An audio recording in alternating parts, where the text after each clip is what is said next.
जूनागढ़ गुजरात से। राधा वल्लभ श्रीहरि में दंडवत प्रणाम महाराज श्री। महाराज श्री, पिछले 5 सालों से जीवन में अंधकार छाया हुआ है, कभी भी सफलता नहीं मिल रही है। जीवन में आगे क्या करूं क्या ना करूं समझ नहीं आ रहा। सफलता किसे माना है आपने? महाराज जी, श्री जी मैं पढ़ाई पूरी की और मैंने श्री जी से कहा कि मैं अब क्या करूं। तो उन्होंने मुझे कुछ संकेत दिए थे कि आप सरकारी में जाइए और प्रभु की सेवा करिए। फिर सफलता नहीं मिल रही उसमें एग्ज़ाम में, और अभी है। आप हमारी बात समझिए, आपको श्री जी ने संकेत किया और आप सफलता नहीं प्राप्त कर, दोनों बातें झूठी है ना, दोनों बातें झूठी हैं। आप सत्य को स्वीकार कीजिए। श्री जी के संकेत को आप जानने लगे। आप श्री जी के संकेत तो तभी जब आप उनकी मन की बात जान लेना, तो आप कितने बड़े सिद्ध हो गए।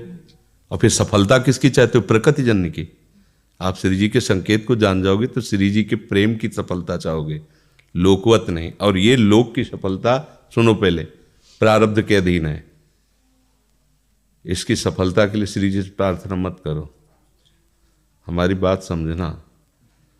विद्यारण्य जी एक बहुत बड़े महापुरुष हुए हैं। उन्होंने अपने माता पिता को सुखी करने के लिए, धन प्राप्ति के लिए गायत्री अनुष्ठान किया। ब्राह्मण कुल में जन्म हुआ था। एक पुरस्चरण 24 लाख गायत्री होता है। उन्होंने एक पुरस्चरण किया, 2 पुरस्चरण किया, एक बार भी कोई धन की प्राप्ति नहीं हुई। आखिरी में उन्होंने संन्यास लिया। जीव संन्यास लिया, माता गायत्री प्रकट हो गई। उनका अब इंद्रासन भी मांगो तो आपका, तो बोले अब क्या जरूरत है, अब तो वैरागी हो गया, विरक्त हो गया। माता पिता भी पधार गए, उनकी सेवा के लिए अर्थ चाहना। 23 पुरस्चरण किए और आप तब नहीं आए, तो उनका तुम्हारे अनंत जन्मों में ऐसे 24 महापाप थे जिनके कारण मैं नहीं आ पा रही थी। अब वो 23 चरण से नष्ट हुए, पुरस्चरण से, और 24वां तुमने संन्यास लिया, तो अब आप जो चाहो पर। बोले अब चाहिए ही नहीं, क्योंकि अब सन्यासी हो गए, अब तो ब्रह्म प्राप्ति के लिए। तो इससे आभास होता है कि अगर हमारा बुरा प्रारब्ध है तो हमको भोगना पड़ेगा। हम कितना भी प्रयास करें वो हमें, तो हम क्या करें इसमें जिससे हमें परम शांति हो? प्रभु के नाम का जप करते हुए उन पर दृष्टि लगाएं कि प्रारब्ध से हमारा भरण पोषण शरीर का भले, ये हमारा भरण पोषण आपसे होगा नाथ। तो वो एक ऐसे हैं जो आपके प्रारब्ध को भी मिटा देंगे। वो ऐसे शरणागत वत्सल हैं कि सब लिखा पढ़ी अलग कर देंगे। सुदामा जी को दरिद्रता का योग था। ऐसी दरिद्रता, कई कई दिन तक भिक्षा नहीं मिलती थी। ये जितने भी चरित्र हमारे लिए उदाहरण है। मांगने जाते थे तो मांगने से भी नहीं मिलता था, कई कई दिन। तो एक दिन उनकी पत्नी ने कहा कि हमारा आपका तो चरणामृत से भी गुजारा 2 दिन 3 दिन हो, 4 दिन हो, छोटे छोटे बच्चे तो मर जाएंगे ऐसे। कुछ तो उन्होंने कहा, श्री कृष्ण के सिवा हमारा कोई नहीं। अब हम क्या कर सकते हैं?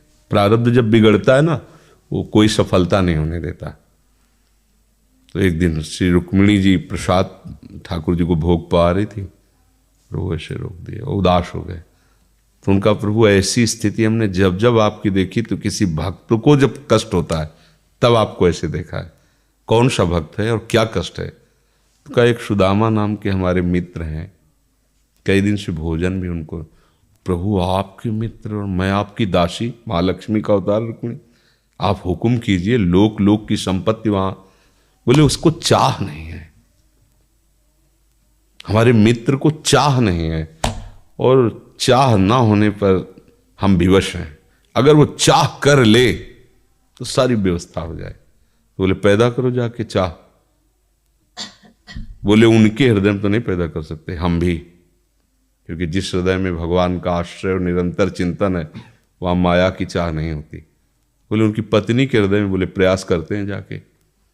भगवान संत वेश में गए, भिक्षाम दे, वो निकली। अतिथि का सत्कार करना गृहस्थ का धर्म होता है। हाथ जोड़ा और कहा, हम असमर्थ हैं, आपको भिक्षा नहीं दे सकते। क्यों?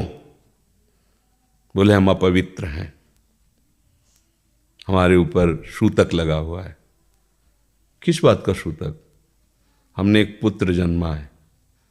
तो ठीक है, हम 10-12 दिन बाद आ जाएंगे। बोले नहीं, आजीवन अपवित्र रहेंगे।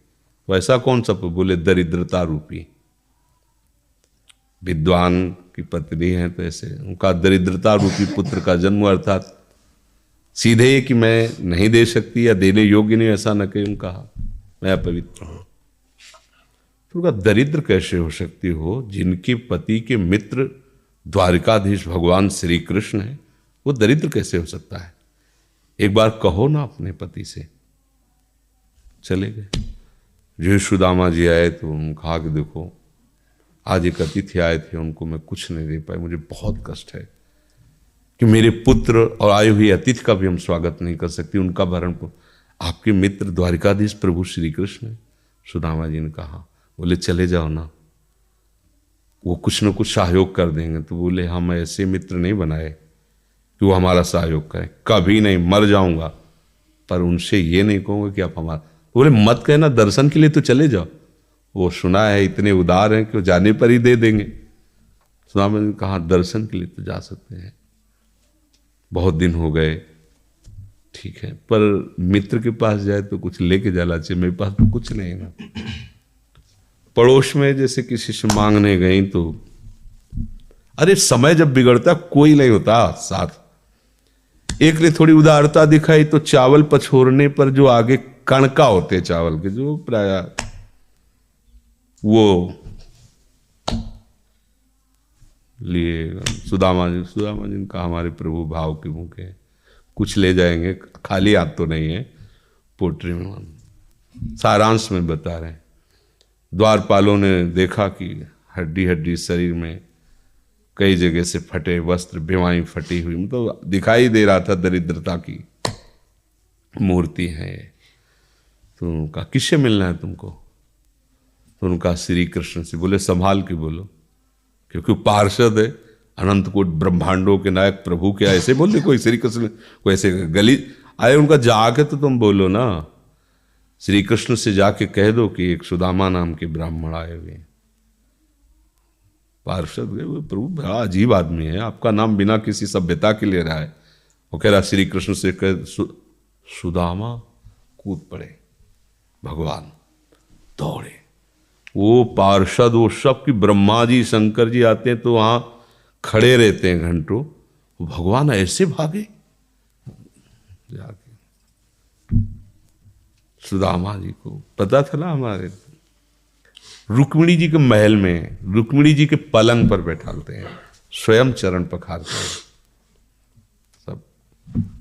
अब ये वैभव, क्या हालचाल है, कैसे हो? प्रभु आप सब जानते हो, आपकी बड़ी कृपा है। तो ब्याह हो गया, हाँ ब्याह भी हो गए, बच्चे भी हो गए। हमारे पास आए हो तो कुछ तो लाए ही होगे। अब वो सड़े से कपड़े में चावल, कैसे बड़ी बड़ी वो वैभव, महारानियां सब भगवान का। चुप ऐसे बोले, देखो फिर चूक कर रहे हो, हमारे हिस्से की चोरी पहले की थी और फिर चूक कर रहे हो। और उन्हें हिम्मत नहीं पड़ रही थी, इतने महामहिम प्रभु को कैसे हो तंदुर। भगवान ने ऐसे छीला, ओहो आज तक मुझे ऐसा स्वाद नहीं मिला। भगवान बड़ाई कर रहे, देखो रुक्मिणी जी की आंखों में आंसू आ गया उधर से। भगवान पकड़ लिया हाथ, बस प्रभु हम आपके सिवा नहीं रह सकती हो। भगवान तो